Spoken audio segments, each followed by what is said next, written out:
Peggy 18.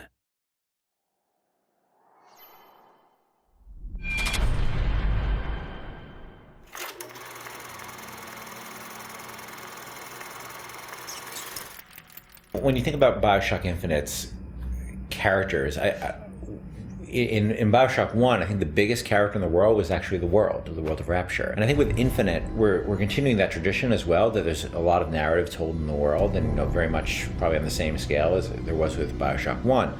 But we also saw an opportunity to bring the dynamic element of storytelling to the characters. And our challenge is, of course, is that we don't have a very presentational medium. I mean, you think about storytelling in a lot of games, you're thinking about going to a cutscene or being locked into place, and that's not something we really like to do. And so we created this character and named two characters, Booker and Elizabeth. One who's a character you inhabit, and the other one is a character that the AI inhabits. Back there at the shop, what you asked me to do. Let's not discuss it. No, what did that thing do to you? If he were to take me back, that's death, Mr. DeWitt.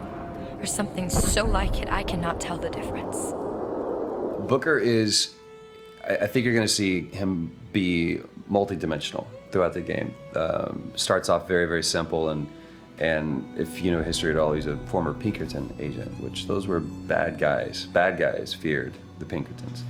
And the fact that he was kicked out of the Pinkerton agency should kind of give you a little bit of insight into what kind of guy he is. He's seen a lot. He's done a lot. He's got a lot to make penance for. And when he's presented this opportunity, which at first is just a job to him, of getting Elizabeth out of her gilded cage and taking her from point A to point B, that's where I think his journey starts, not just in a literal sense, but more of a metaphorical sense as well. Looks as if some desperate fella called this place home. What does that make us? Liz is interesting because she is really coming of age in this story, and she's figuring out what kind of woman she wants to be, kind of getting out of that little girl thing, which has been, even though she's a little bit older, I think being held captive, I would assume her whole life, or however long Ken decides, she's been held captive by songbirds. That's kind of halted her growth in terms of defining her independence. So she's figuring that out, and she's very sweet, very compassionate, and also very headstrong, which I like that about her. He's in pain. Not for long. I need you to step back. Wait, there's a tear. See, right here. Elizabeth, it's just an animal. I can control it this time. It is too powerful. You won't be able to stop it. I wasn't asking for permission. In terms of what I look for in a voice actor, I look for somebody who can inhabit the role. And sometimes they'll bring something to the role that I had no idea, and I'll change the role.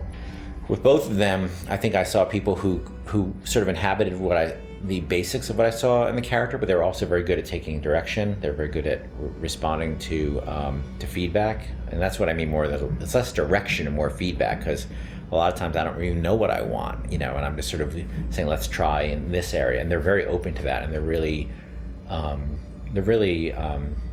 generous in the process, and that's been incredibly helpful.